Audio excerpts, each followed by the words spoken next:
No, everybody, that's MDK. Oh, wait a minute. No, this is Knockouts and 3 Counts. Your eyes aren't deceiving you.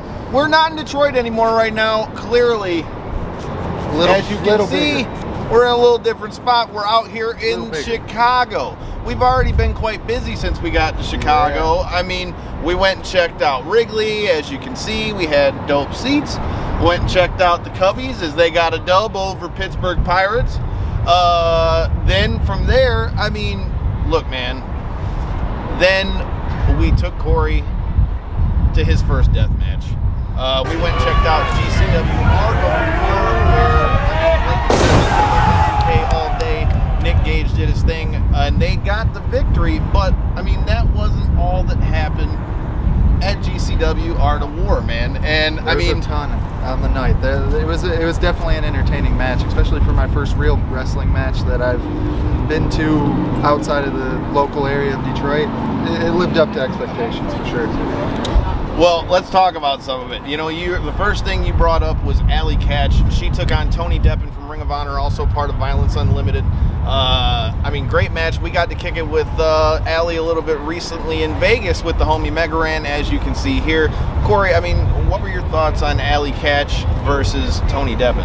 I always find it interesting when they do the co-ed matches like that, when it's not just you know, women on women, men on men. When they do the cross of men versus women, I always find it interesting in a wrestling match how it ends up going. And Allie Katch lived up to every single possible expectation. She did amazing. She really did. I thought that was my big point on all of it, was that I thought she should have been the winner of the match. I mean, obviously it's a wrestling match. You know, we went down there and did our thing with the homie Megaran. As you saw in that picture, she really did her thing in that match, Cory. You know, we were talking a little bit about that. Sorry for the quick cut. But give me your thoughts on Allie Katch versus Tony Deppen. I mean, Tony Deppen, he did his thing, you know, like I was starting to get to before we had the momentary interruption. I feel like the co-ed matches are always interesting, how they end up playing out. If the women end up doing as well as the men in a lot of these wrestling matches is kind of always interesting to me.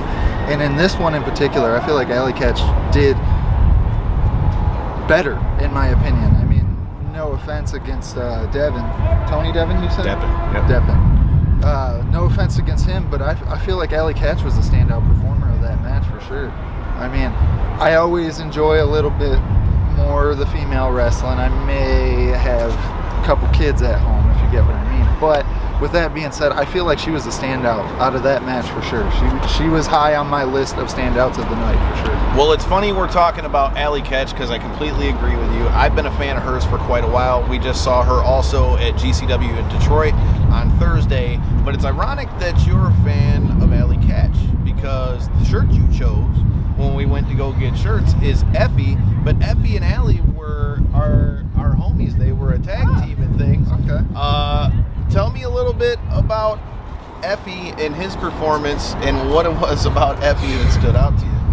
Well, the reason why I chose this shirt, in all honesty, that's why I ended up picking up a shirt, was because of the fact, his support, the fact that his fans showed up in droves. I mean, saying this in the best possible way, the amount of LBGTQ plus people that were all there in support of him was huge. It was absolutely huge, and they made their presence felt, and it was a welcoming thing to see somebody in the wrestling world take such foothold with their fan base. And not only that, his performance in the death match I thought stand out. He had a couple moments where it really, I feel like, honestly, if I was to rate like top 3 of that final match, he would definitely be in my top 3, probably second, honestly. He didn't lose maybe as much blood as some of the other guys, which I'm fine with. But either way, he did an amazing job in that death match. So shout out Effie. Shout out all the supporters of Effie. Well, I mean, as Cory said, I mean, it was a bloodbath at GCW, as you can see from these pictures with the King, Nick Gage, and Manser. But like I said, man, all in all, it was a really dope show. And I mean, for it being, you know, with it being your first death match, you know, how do you feel you like deathmatch wrestling versus watching regular wrestling? And do you like deathmatch wrestling better than regular wrestling? I mean, anybody who regularly watches the shows knows that I'm not the biggest wrestling fan, so I come into this from a like secondary perspective, of an outsider's perspective, I guess you could say. And being that this was my first deathmatch, especially, I haven't even watched a full one on YouTube or anything like that, so being that my first one was in person, the extent of it, I think you could probably light the whole city of Chicago with all the light tubes they broke that night. I mean, to be the light tube bats though, dude? Yeah, the light tube bat, that was a nice touch. That was definitely a nice touch. The glass, the amount of violence, I mean, as somebody who comes into it as a fan of MMA, and the amount of violence was insane. The amount of blood that was spilt was insane. What was Conrad? What was the long hair guy that lost all the blood that we had mentioned? Oh, you're talking about Kogar, Atticus Kogar. Now, as you can see from this clip right here, I mean, he had a rough night. Yeah. Like I said, dude, he took a hell of a fall from our friend Manser, who you just saw the picture that I had just a little bit ago. I mean, Kogar took a hell of a bump. Gregory Iron took a hell of a beating and was covered in blood from him and Effie starting the match. Yeah. But you can't even just talk about the match, because obviously Nick Gage and them got the win. MDK got the dub over for Ohio. Yeah, fuck Ohio. Just kidding. We love all of our fans from Ohio as well. But hey, I'm from Michigan. What can you expect, man? I'm from Michigan. Maybe that's why I like MDK. But that being said, that wasn't all we saw, bro. That wasn't all we saw. You had John Moxley showed up. You know, the very surprising appearance of John Moxley, might I add. I didn't expect that. Him showing up and challenging Nick Gage. Now you got Nick Gage versus John Moxley coming soon, and Nick Gage said that it's going to be in GCW. So I don't know about you, man, but it's just really cool to see these guys get to go everywhere. Yeah, it absolutely is. I feel like it adds a good layer to wrestling. I feel like that's part of the reason. I mean, of course, we're out in Chicago here to go see All Out, and the fact that AEW is allowing somebody of that caliber in their promotion to go out and go to a GCW, which is, of course, a larger indie, but the fact that they're allowing them on an event weekend to still do that is just, it's amazing, honestly. It does nothing but help improve the sport of wrestling, in my opinion. Well, Cory, like you said, we're getting ready for All Out. Are you excited? I'm absolutely excited. Chicago, you guys have treated me well, other than the fact that you guys try to rip off on every corner you can. Hey man, people got to make their money. Yeah. We're going to see if CM Punk is money. Make sure you stay tuned. We're going to link up with the homie Ryan McKinnell and show you a little bit about what we catch at AEW All Out. Peace.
Well, damn, dude. I don't got much voice left. AEW All Out has just happened. What up, though? You're back watching Knockouts and 3 Counts. But, man, I'm here with the homie and past guest of the show, fellow Detroiter himself, our homie Brasshole, Ken came out from Detroit and also checked out the show. And obviously, Cory and I are back to give you our thoughts, man. Cory, I mean, you've never been to a big wrestling show. Mm-hmm. Where are you at right now? Because I don't know about you, Ken, but I think I'm pretty safe to say right now that well, all right. I'm pretty well mind blown. Bro. Going into it, expectations were on. Honestly, they were high because of the fact that everybody I had talked to about this event was building it up as much as they possibly could. And even with those expectations being built, I feel as though the only sporting event that I've been to that lives up to that was Michigan versus Iowa. And that's just because the big house holds over 110,000. Other than that, the crowd was going wild. The matches all lived up to expectation, if not exceeded expectation in a lot of examples. It was a killer pay-per-view. I'm sure every single wrestling fan who tuned in on it was out of their mind. I enjoyed it from a second-hand experience, getting to see everybody be out of their mind, which was honestly my favorite part of the night. But what was your guys' thought? Where do you guys rank it in your list of pay-per-views? I know we had kind of noted that other than WrestleMania, because that's in its own tier, but where do you guys put it in your list of events you guys have been to? Well, Ken, I'll let you go first. This is top 5, top 3. Easy. By far as events that I've been to. Like I said, this was like takeover. This is top 3 for sure. Like this is takeover Dallas levels, takeover New Orleans levels. Yeah. Like takeover Brooklyn 2 levels, like all in levels. Like this was, bro, from beginning to end, there was not a bad match on the card. No. The energy was good the entire night. The entire night. 3+ hours of high energy. Like you didn't get a bathroom break. If you had to pee, you missed something. Yep. Yeah, I was in the bathroom. Thank you, IBS, because I had to. I missed the Judas entrance, and I missed Ruby Soho throwing Thunder Rosa out. I mean, there's another one that's going to be the first of a theme of our reaction to AEW All Out, because I mean it was the night of debuts. I mean, son of a bitch. Absolutely. I mean, bro, like Ruby. What was the biggest surprise to you guys of the debuts of the names that came out? Because I mean, we all knew obviously that the CM Punk was like the crowning achievement of the night, but I think the rumors of Daniel Bryanson entering had been in there for a while. Yeah, there was many rumors of who and Brian maybe. I reversed it. Sorry. It used to be Daniel Bryan. WWE had See, that's too. all right. He's even changed his IG now to Bryan Danielson. But which was the biggest surprise? Was it Adam Cole? Because from the reaction from the crowd, that seemed like the biggest. Adam Cole. Yeah. So to answer your last question, this ranks up in the top 3 for me. Okay. It definitely is top 3. I would say, again, I said this when you asked me that before we met up again with Ken. I mean, the only thing that really will compare to it is NXT TakeOver for me. G1 Supercard was pretty cool. Yeah. But I mean, that would, as far as non-WrestleMania shows, those would be like the only ones that could even compare. And at that, it still might be top 1 or top 2. It was by far crazy. To answer your second question, Adam Cole had to be the surprise of the night, because I think everybody was kind of wondering with Danielson, but what got me was the fact that not only did you bring him out, you essentially put him back with the Bullet Club, but not only did you put him with the Bullet Club, you already have the built-in tension with the fact that Kenny Omega's the one that put him out of the Bullet Club in the first place, and now they're teamed up again, number 1. And number 2, the fact that they did a back-to-back pop with Cole and Danielson. I mean, and then the promo that Danielson cut after the show, you know, I mean, wrestling. He's here to wrestle. He's a fucking wrestler, was a quote what he said. And he stood very stern on that. I even respected that from an outsider's perspective. The fact that he was big on the fact of incorporating the word wrestling into it. Because Kyle, you had noted WWE is doing their own things where they're trying to almost phase that word out of wrestling. Which he even referenced in the promo, like, I'd say wrestling when I wasn't even supposed to say wrestling. Yeah. But I also love the fact that he didn't shit on WWE in his promo. He said, I love where I was at, but I still left. Yep. Because I want to wrestle. The American Dragon is back, ladies and gentlemen. You want to talk about wrestling?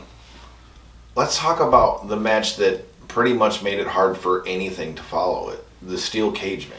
Right. Now, Cory, you're the one that's always saying that you don't like all the stipulation matches. Mm-hmm. Where are you at with the steel cage match? Because I would argue that match stole the show. Well, that's one thing I do like about the fact with the cage matches is there isn't a ton of stipulations, quote unquote. It's just, you know, in that match in particular, it was basically 2-on-2 the whole time. There was no 1-on-2, 2-on-1. There was no real moments of that. It was mostly them both going at each other. The spots on it were huge. I had noted to you that I wished that they maybe had used the top of the cage a little bit more. I know the spot like that they did right here. I know the spot that they did hit was huge, and that's why I wish that they had maybe done a hair more. But the actual match inside the cage where it took in place was honestly that was one of the matches. If I was to put a pin on the night, that's one of the ones that far exceeded any expectation that I had. Just the watching the cage get lowered down over the ring was a event in its own, honestly. And then I gotta, as a sneakerhead, if you're a sneakerhead, look at me, pay attention. These bastards, the Young Bucks, must be stopped. They wrestled in fucking shattered backboards. But then this motherfucker pulled out the Travis Scotts with spikes on the bottom. No, tax. Tax, wherever the fuck it was. On the Travis Scotts. On the Travis Scotts. And super kicked him with them. And super kicked people with them. And then they had shattered backboards. People that are sneakerheads watching this, you know the confliction in my heart of seeing that. The Young Bucks must be stopped. They did the Dior ones. Bro, they got to be stopped. As a sneakerhead.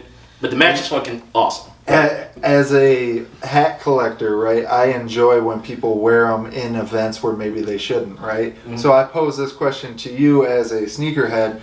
I feel like when you see players on the court and stuff wearing shoes that maybe are above the normal standard of court wear, I almost feel like it's like oh yeah, I'm gonna ball out and still wear these. So I don't know. I enjoyed the shoe game inside the like ring. Again, my sneakerhead, you understand the fucker we go through trying to get these shoes through the sneakers app that we constantly strike out on. Hats are not no better, my friend. I agree, but the Travis Scott ones is a recent hurt for a lot of us. Yeah, was a recent hurt that we all couldn't get none. And then these fuckers, disrespectfully. Here's another way to look at it. Paying homage. They now have made them a weapon. And that's you turned the Travis Scott into a fucking weapon. You know what it's else? not enough you brought him into the ring. Cool. Get your heel heat. But then you motherfuckers. And you know what else is a weapon in the hands of CM Punk? A microphone, a pipe bomb.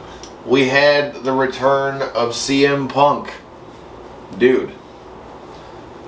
Cory, you were not the biggest fan of CM Punk after his MMA stuff. To preference that, I actually, of his performance, you can say what you want, of his ability to step out of his normal bounds, try his best, whether he was successful or not. It took nuts. I give respect to that. I mean, yeah, the performances weren't there, to be frank. But the fact that he genuinely tried and you could tell that he put everything into it, whether it was successful or not. Shout out him in that regard. But please go on, Kyle. As for performance, I guess we'll start there, right? I feel like I don't have the knowledge of what he looked like beforehand, before he had left and everything. That being said, I feel like he looked bigger, not fatter. He looked stronger. He looked like he was definitely in ring shape. He was definitely in ring shape. Yeah, he was in amazing shape, honestly. And in my opinion, he looked like he was ready to be in there. Him and Darby put on some amazing spots. I love what Darby's able to do. Darby was a standout to me. But that being said, I feel like CM Punk also, how do I word it right? He was the ring general of that match. Yeah. For him to be off 7 years, he still came back and led that match. Yeah. He was the ring general. He was the veteran. He showed he was the veteran, even though he was gone for 7 years. He didn't miss a step. Mm-hmm. At all. I mean, I think that's as good a way to put it, man. I mean, I think CM Punk lived up to his performance. I think, and here's the thing, and I said this, shout out Ryan McKinnell when you check this out. Check him out on Busted Open, and hey, if you guys are checking this out, you might have already heard a familiar voice on there. But I digress. If you guys haven't already done so, hit that subscribe button. But anyway, dude, from the performance to the crowd reaction to, you say ring general, CM Punk came in there, you know, and Cory, you've talked about how, for you as an outsider, you know, seeing all these old guys come back and the way they're used. Mm-hmm. CM Punk came over, Darby Allin loses, and Darby Allin's a bigger star out of that match. Yeah. Darby, his stock didn't take a hit at all. Darby Allin's a bigger star. It's bigger. And if anything, he definitely gained popularity because of the fact that AEW handpicked him to be the opposition to CM Punk in his return for the return in Chicago. Yeah. They could not have put him in a better spot. He could not have done better in the performance. Yeah. As for the next point in the list of them, because there's a whole list that CM Punk deserves to have broken down. His pop, though, when he came out, his initial reaction once he broke the sight barrier and everybody could actually see him in his get up and ready, everybody in that fucking place was going wild. Once the time metaphor started coming on, it was clobbering time. He did it. Yes. It was awesome. In that regard, that was an awesome event to see from an outside perspective. All right, so that before I get to my thoughts and can ask you, you know, your thoughts, you know, Cory, you were the one coming into this that was a little bit skeptical. I would say between everything that you guys have seen on this here vlog, from GCW and Wargames and how the hell is Atticus Cogar still alive, to All Out and me losing my whole voice and and almost getting thrown out of Millennium Park to bring you this vlog. So that's all the more reason you need to hit that like button. Right now. You heard the man, you know, it takes you 2 seconds. Comments too. I want to know what you think. If you can't hear me, tell me that too. But on top of that, my thing for you is you were skeptical coming into this. What are your overall thoughts on the wrestling that you've been to? Is this something you'll do again? Are you, you know, where are you at? Because I was pretty confident that out of all weekends you could go to, this would be one that would be pretty foolproof. You had a hell of a fucking intro. That is absolutely true. That being said, I have been a football, basketball, baseball, UFC, Bellator, every possible facet of sports that you could imagine. I've been watching them basically my whole life. That being said, I watched wrestling when I was a kid. It did get buried there. I enjoyed my weekend. I would definitely partake in another weekend like this. I definitely enjoyed it to that regard. As to I don't expect you to watch it weekly. That's what I was gonna say. But you're down for like trips again. Yeah, absolutely. As for the big events, I feel as though I hate to use it as like a cliche thing. It lived up to expectation, if not exceeded the expectations, and that's always more than what you want out of an event, really. So yeah, I would come enjoy the 12 twice a year weekend and stuff like that. Am I a diehard fan because I've seen the return of CM Punk? I've seen all the names that AEW is bringing to the table. It does garner some interest in AEW. As far as my thoughts, man, first of all, CM Punk, you're a fucking liar. You said you were going to be in the ring in your underwear on Renee Paquette's podcast. But, sir, you were in pants. Anyways, those were definitely not that I care one way or the other, but I'm just saying. You said one thing. Kyle, you wanted to see something. I mean, shit, dude. I mean, I've been watching the guy for how many years? I mean, I would think it's safe to say we've all seen the man in his fucking underwear at this point. So there's no connotation for any of you who got any smart comments to say. So if you got them, come sling them. I ain't scared. Anyways, I dug the pants look. I wasn't expecting it. I thought no problem with it at all. I loved that it still had the Chicago flair to it. I thought they were badass. I thought CM Punk more than lived up to expectation. I think he definitely didn't do himself a disservice, and he proved. Not only that, he proved, in my opinion, why everybody said he was as good as he is. Because again, best in the world. The mark of a good, wrestler is somebody who, even in his own victory, he's making the other guy better. And I think in this case, that's definitely what happened. But Ken, what are your thoughts on CM Punk's return? Well worth the train ride. Well worth not doing work at work when these tickets went on sale to make sure I got a ticket. Exceeded expectations by far.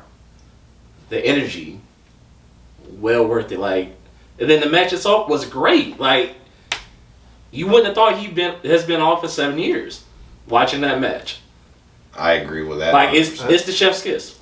The crowd hit the nail on the head in that regard of his performance and stuff like that. With the "you still got it," that. But even that day, he's like, I never lost it. He said it like he had it back to the crowd like I never lost it or something like that. So like, and he showed it. Yep. I agree with you, and with that being said, talking about you still got it, that leads us perfectly into the world title match. Look, dude, Christian is timeless. Yeah. I'm so glad that he's finally getting his chance to be able to show what he started to get to show in WWE before he got hurt. Yeah. And, what a time to be a wrestling fan when you have Edge's back, Christian's back. They're both in major storylines. Right. We have CM Punk is back. Sting is back. Bryan Danielson, is in AEW. Adam Cole is not in the only AEW. one that did it. And you got Suzuki. Minoru Fucking Suzuki. Versus We John can't Moxley. leave that out. Suzuki. Pop the fuck up. Okay, first That of all, was good job by AEW because the video coming up saying the King, as you guys saw earlier in this here vlog, I thought that meant it was going to be Engage. Definitely. Engage and Mox are going to face each other for the GCW title. But no, it was Minoru Suzuki. An all forbidden door. Can we just talk about how over you are with the fact that the entire American audience knew your entrance? That it was so big that, I obviously haven't watched, am unfamiliar. I'm sitting back, taking it all in, standing there, arms crossed. The girl sitting next to me, no bullshit, says, "What? You don't know what's going on? You don't realize how big this is?" Like, I had to explain to her the situation. I thought she didn't know. No, she was like almost upset that I was just like standing there. It was such a big thing to her. So that's how big that was when he showed up. And Ruby Soho doing her thing as well. Ruby. Fucking Ruby. Can we just say, I'm just throwing this out here, Ruby Soho looked on fire. That whole, what do they call it, Casino Royale match? Casino Royale. Yeah, that actually was one of the better things on the night. I feel like that would have been better taken in over the TV broadcast than maybe in person because you'd have got a closer view of some of the action. I mean, we had great seats, don't get me wrong. But that being said, there's always a layer that's added with the TV broadcast. And I feel like that's one match that if you do go back and watch, tell me if that is better than it was live. Because I feel as though that might be one that was better with the TV. All I know is I think we're all three of us had a consensus. This was one of the best shows I've ever been to.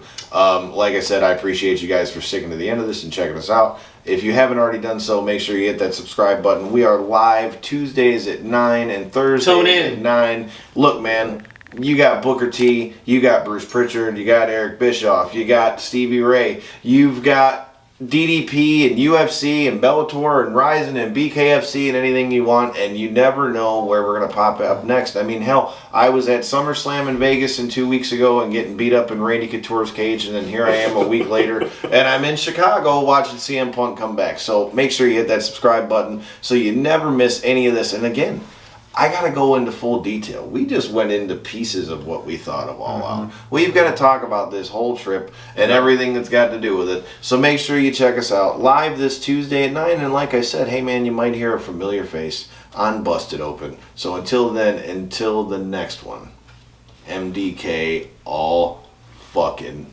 day.